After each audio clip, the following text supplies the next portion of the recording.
महिलाएं इतनी होशियार है, गधे का नाम आती बोली इधर देख लो, विचार करिए। 84 लाख हाथी, 18 करोड़ घोड़े, तुम्हारे घर में एक गधा भी नहीं है मेरे भाई, गधा रखने की हैसियत नहीं है तुम्हारी, और अकड़ इतनी है कि शायद चक्रवर्ती के बाप से भी ज्यादा अपने आप को समझ। क्या औकात है चक्रवर्ती के, चपरासी की भी हैसियत अपनी। मालूम है चक्रवर्ती भरत के घर में 365 रसोई है, खाना बनाने वाले कितने थे? 365। तुम्हारे घर में काम वाली कितनी है? एक है, वो भी इसकी 2 महीने से तनख्वाह नहीं दी, वो भागने के चक्कर में। ध्यान रखिए, विचार करिए, 365 रसोई है। वो कहते हैं कि चक्रवर्ती अपनी जिंदगी में एक बार जिस थाली में भोजन कर ले, दोबारा वो थाली उसकी टेबल पर नहीं आती है। ध्यान रखना, सोने चांदी के बर्तनों में भोजन करने वाला चक्रवर्ती मान्यवर कुछ नहीं है अपने पास। अकड़ अकड़ के मत घूमो। क्या हैसियत है हमारी, क्या औकात है हमारी? जब अहंकार आए, मान कसाए आए, तो चक्रवर्ती को याद करना, सारा मान मिट्टी में मिल जाएगा मेरे भाई, और मार्दव धर्म तुम्हारे जीवन में प्रारंभ हो जाएगा। आज उत्तम मार्दव धर्म है, होना चाहिए, बहुत होगा तुम्हारे पास, मैं विरोध नहीं करूंगा, लेकिन जो भी है उस पे अकड़िए मत, झुक कर मिलिए, हाथ जोड़कर मिलिए, व्यवहार अच्छा रखिए, विनम्रता से मिलिए। एक बात याद रखना, तुम महंगी कार में बैठकर जैन भवन तो आ सकते हो, महावीर भवन, लेकिन एक बात याद रखना, अहंकार की कार में बैठकर मोक्ष की यात्रा नहीं हुआ करती है। मोक्ष की यात्रा यदि करना है तो अहंकार की कार से उतरना पड़ेगा। अहंकार की कार पे बैठकर मोक्ष की यात्रा नहीं होती, विनय के विमान में बैठकर निर्वाण की यात्रा हुआ करती। झुको, विनम्रता, ये आपके जीवन को सफलता दिलाएगी। अकबर जब दान करता था ना, बहुत बड़े दानवीर हुए अकबर। जब अकबर दान करता था, निर्धनों को, गरीबों को, जरूरतमंद को, तो दान करते समय अकबर की निगाहें झुकी रहती थी। लोगों ने कहा कि सम्राट, बादशाह, आप सारी दुनिया को दान देते हैं, आपको तो बड़ा सिर उठा के दान देना चाहिए। अकबर ने कहा कि नहीं, मैं सिर झुका के देता हूं। बोले क्यों? बोले मैं देता ही क्या हूं? बोले आपके दर पे जो आता है आप उसे जरूर दिया करते हैं। अकबर ने कहा मैं कुछ नहीं दिया करता हूं, ना मेरी औकात है कि मैं कुछ दे सकूं। अकबर ने कहा कि मैं कुछ नहीं देता। तो बोले आपकी निगाहें नीचे क्यों होती है? बस बोले मैं अंदर इतना ही चिंतन चलते रहता है कि ये जो मैं दे रहा हूं ये मेरा नहीं है, देने वाला तो ऊपर वाला होता है। अरे ये मेरी किस्मत है कि उसने मेरे हाथों को स्वीकार किया और लोगों को देना मैंने प्रारंभ किया। देनहार कोई और है, भेजत है दिन रैन, देनहार कोई और है, भेजत है दिन रैन। लोग भरम मेरो करे, याते नीचे। लोग कहते कि हम दे रहे हैं, आपने बोलियां ले ली, पैसा दे दिया, दान कर, ये आपने नहीं किया। ध्यान रखना, पैसे तो वेश्या के पास भी होते हैं मेरे भाई, लेकिन उस वेश्या के पैसों की कोई कीमत नहीं हुआ करती है। पैसा आपके पास भी है, पैसे वाला वो नहीं होता है जो पैसा जोड़ जोड़ के रखता है। पैसे वाला वो होता है जो दोनों हाथ लुटाने की ताकत रखा करता है। ध्यान रखिए, अकबर ने कहा कि मैं कुछ नहीं दे रहा हूं, ऊपर वाला दे रहा है। ध्यान रखना, आप दान नहीं कर रहे हैं, थोड़ा सा दान करके मेरा नाम नहीं लिखा, मेरा नाम नहीं आया, मेरा फोटो नहीं छपा, धरते मान महाविश्वरूप करही नीच गति जगत में। ध्यान रखिए, कुछ नहीं, जब भी दान देने का भाव जगे अकड़ना मत। हमने इतना दिया और हमें पूछे ही नहीं, हमें माला ही नहीं पहनाई, हमारा नाम ही नहीं लिया, हमने इतना काम किया, हमें कुछ सम्मान ही नहीं मिला। मान महाविश्वरूप करही नीच गति। ध्यान रखना, यदि संतों का कोई काम कर दिया तो कोई एहसान नहीं कर दिया है, एहसान तो संतों ने तुम पर कर दिया जो तुम जैसों से सेवा स्वीकार कर ली। ध्यान रखना, आपके ऊपर संत का एहसान है, आपने संत पे कोई एहसान नहीं किया। ध्यान रखना, अकबर ने कहा एहसान तो ऊपर वाले का है जिसने मुझे इस योग्य बना दिया। ध्यान रखिए, देनहार कोई और है, भेजत है दिन में। लोग भरम में रो करे याते नीचे नैन। मेरे भाई, माधव धर्म कहता है किसी का परोपकार करो तो इस हाथ से करो और उस हाथ को पता नहीं चलना चाहिए। ध्यान रखना, खबर ही नहीं होना चाहिए। वह माधव धर्म। 1000 रुपए का 500 रुपए का पंखा क्या दे देते हो, हर पंखुड़ी पे नाम, फलाने सेठ की स्मृति में, उनके पुत्र, उनके पौत्र। कमाल हो गया। एक पंखे में मैंने देखा इतने नाम लिखे, इतने नाम लिखे। वो तो गनीमत थी कि पंखा 3 पंखुड़ी का था, 4 का होता तो और पुरखों के नाम भी उसमें आ जाते। अब कुछ लोगों को ये भ्रांतियां हो गई हैं कि जहां पर जैन मुनि रहते हैं वहां पानी नहीं गिरता है। मैं उनसे कहता हूं यदि आंखें हो तो देखें इंदौर में क्या हो रहा है, पानी ही पानी हो रहा है। और ना जाने मेरे साथ ऐसा क्यों होता है। मैंने जयपुर चातुर्मास किया, 6 साल से वहां पानी नहीं गिरा था। और जिस दिन हमारे कलश की स्थापना हुई वहां झमाझम बरसात हो जाया करती है। यहां पर हमारे वो लोग भी बैठे हैं जो हर चातुर्मास में जाते हैं। नागपुर में स्थापना हुई, झमाझम बरसात हुई, ग्वालियर भीगा, आगरा भीगा, मुंबई के भीगने की तो बात ही मत करो। सूरत में पानी, उदयपुर पानी, बांसवाड़ा पानी।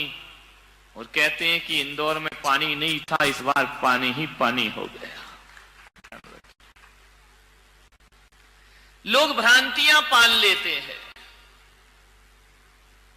ये बहुत गलत धारणा पूरे देश में व्याप्त है, कुछ लोगों में, गांव के लोगों में, कि जैन मुनि जाए वहां पानी नहीं गिरता है। आज तो इतना गिर रहा है भाई कि लोग प्रवचन में नहीं आ पा रहे हैं। ध्यान रखिए, मैंने कहा था ना इंदौर वालों, दशहरा मैदान में जो प्रवचन होंगे, ऊपर से ऊपर वाला बरसेगा और नीचे से मैं बरसूंगा। आप ऊपर से भी भीगेंगे और अंदर से भी भीग जाएंगे। ध्यान रखिए, हरियाली ही हरियाली है।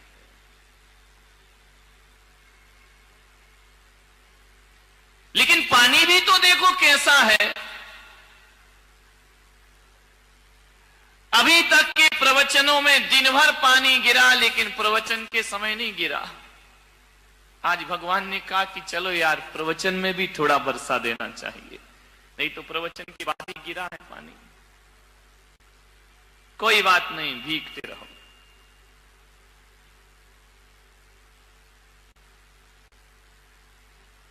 आज थोड़ी सी तुम्हारे परिवारों की बात कर लेता हूं। तुम्हारे घर की बात कर लेता हूं।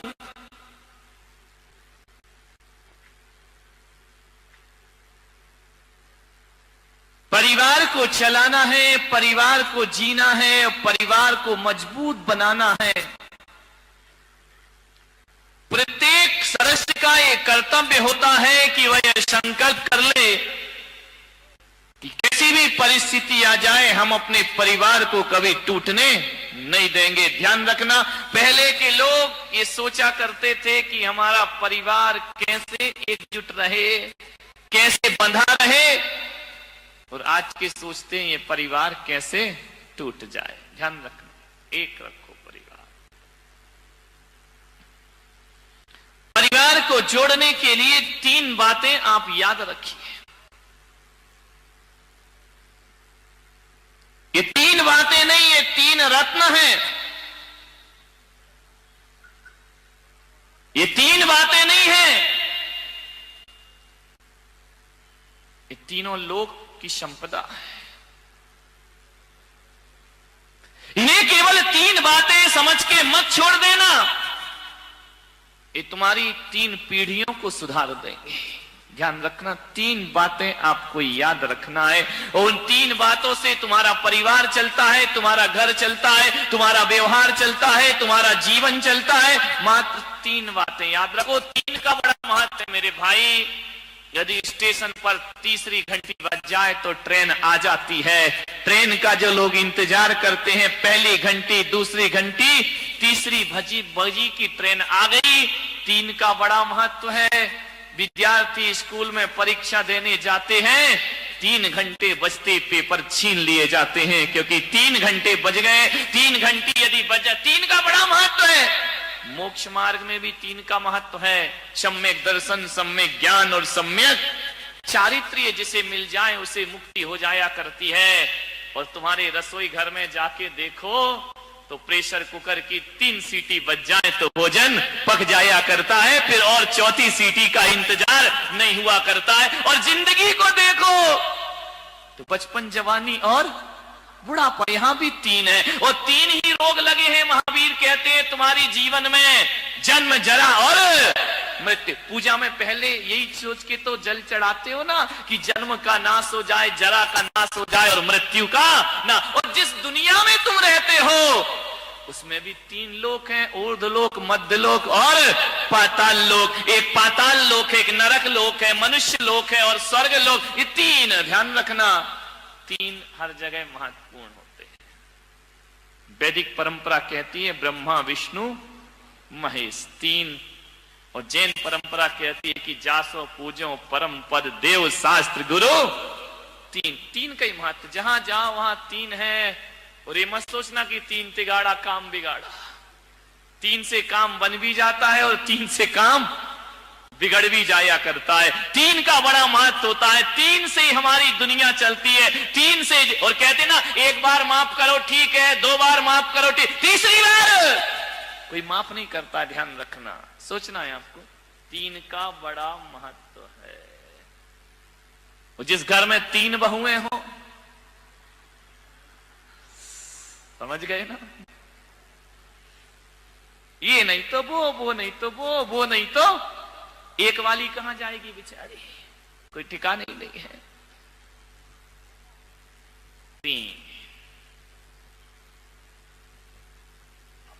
3 बातें याद रखिए परिवार को संगठित करने के लिए।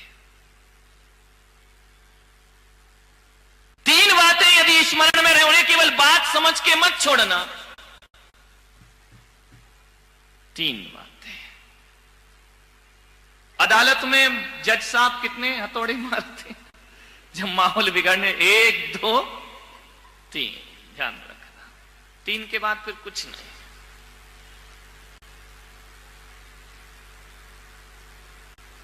समझ लो तो ये 3 बातें जीवन का बहुत बड़ा सूत्र है। ना समझ पाओ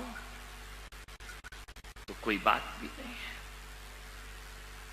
3 नदियां बड़ी प्रसिद्ध हैं, गंगा, जमुना, सरस्वती। संगम हो जाता जहां तीनों मिल जाए, प्रयागराज बन जाता है, तीर्थ स्थान बन जाया करता है। इसलिए 3 ही दे रहा हूं उसे, चाहे गंगा समझो, चाहे जमुना समझो, तुम्हारी मर्जी है। सरस्वती समझो, तुम्हारी मर्जी है। अरे सम्यक दर्शन समझो तो तुम्हारी मर्जी है। सम्यक ज्ञान, सम्यक चारित्र समझो तो तुम्हारी मर्जी है। और जीवन में 3 का ही महत्व होता है। एक माँ का महत्व होता है, एक महात्मा का महत्व होता है। ध्यान रखिए, मैं पुलक सागर कहता हूं, यदि तुम मुझे सच्चा गुरु मानते हो तो पेन बना के मुझे जेब में मत डालो मेरे भाई। ध्यान रखना, अपनी जेब में बंद करने के लिए गुरु बनाया है क्या? मैंने कहा एक बात ध्यान रख, अरे दीवारों पे तस्वीर लगाए वो सच्चा भक्त नहीं होता, दिलों में तस्वीर बसा ले वो सच्चा भक्त हुआ करता है, जो दिलों में बसा के रखता है। ध्यान रखें, धड़कनों में बसा के रखता है। इनमें क्या होगा? फोटो पेन में कुछ नहीं होता है, सब बेकार की चीज। मान्य मान महा विश्वरूप करहि नीच गति जगत में। अहंकार से बचो।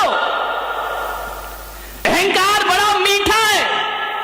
एक शराब वो होती है जो मुंह से पी जाती है, और एक शराब वो होती है जो कान से पी जाती है। ध्यान रखना, मुंह से पी शराब तो चढ़ के रात सुबह उतर जाती है, लेकिन जो शराब कानों से पी जाती है उसका नशा जिंदगी भर भी उतरने वाला नहीं है। कान से प्रशंसा, अहंकार, प्रशंसा ऐसी शराब है जो कानों से पी जाती है। ध्यान रखना, ज्यादा प्रशंसा के भूखे मत बनो कि मुझे प्रशंसा नहीं मिली, मुझे प्रशंसा नहीं मिली। अरे गुलाब को कोई गुलाब ना कहे तो क्या उसकी खुशबू में कोई फर्क पड़ा करता है? ध्यान रखिए, जरूरी थोड़ी है कि गुलाब को गुलाब कहो तभी वो महकेगा, जरूरी थोड़ी है हीरा को हीरा कहो तभी उसकी चमक दिखाई देगी। अरे गुलाब को गुलाब ना कहो तो भी महकता है, और हीरे को हीरा ना कहो तो भी हीरा चमकता है। ध्यान रखें, किस प्रशंसा की बात करते हैं? प्रशंसा का भूखा आदमी, प्रशंसा के दो शब्द, सबसे ज्यादा प्रशंसा की भूखी ये महिलाएं, नहीं यहां वाली नहीं, बंबई वाली, तुम्हारी तो मैं आगे जाके करूंगा। इतनी भूखी, चार शब्द अच्छे बोल दो, 1000 काम करा लो इनसे। ध्यान रखिए, प्रशंसा के भूखे मत बनो। ध्यान रखना, बड़े बड़ाई ना करें, बड़े ना बोलें बोल, और हीरा मुख से ना कहे कि लाख हमारा मोल। अपनी कीमत हीरा थोड़ी बताता है, पब्लिक बताती है कि हीरे की कीमत क्या हुआ करती। खुद की प्रशंसा खुद ही करते रहो, करते रहो, करते रहो, मान महा विश्वरूप करही नीच गति जगत में। खुद की प्रशंसा में। एक बार क्या हुआ, यमराज धरती पर आए और यमराज ने कहा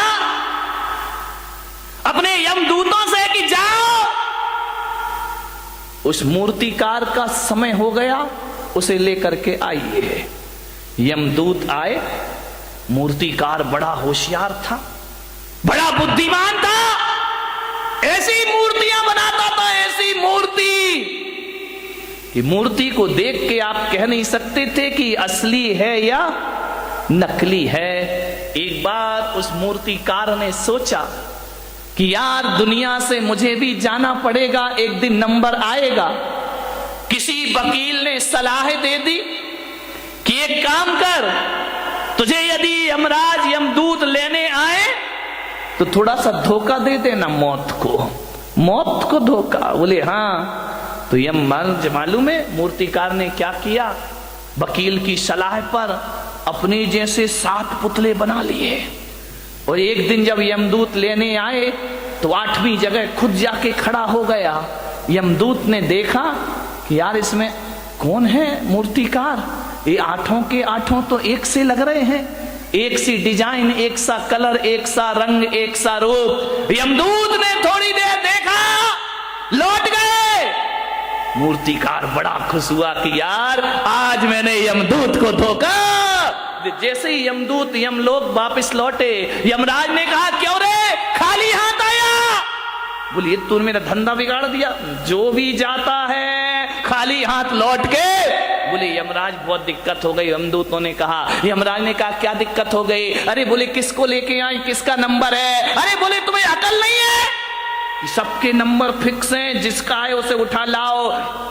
अरे बोले ब्रह्मा जी ने थोड़ा गड़बड़ कर दिया। बोले क्या गड़बड़ कर दिया? बोले एक सी डाई के लोग बना दिए, एक सा चेहरा, एक सा रंग, एक सा रूप। अब बताओ कौन मूर्तिकार को लेकर आओ? वहां तो 8 खड़े हुए हैं। यमराज ने कहा कुछ भी हो जाए, ब्रह्मा जी कभी गलती नहीं किया करते हैं, कोई ना कोई कमी जरूर रखा करते हैं। अरे बोले महाराज वहां कोई कमी नहीं है, 8 के 8 बिल्कुल एक से दिखाई दे रहे हैं। हमने 1 घंटा देखा लेकिन समझ नहीं पाए कि असली मूर्तिकार किसका नंबर है, किसे लाए। यमराज ने कहा इधर आओ, इधर आओ, इधर आओ, एक मंत्र देता हूं। बोले मंत्र? बोले हाँ, एक मंत्र देता हूं, उन 8 के सामने एक मंत्र पढ़ना, जो असली होगा बाहर निकल आएगा, ज्यादा समय नहीं लगेगा।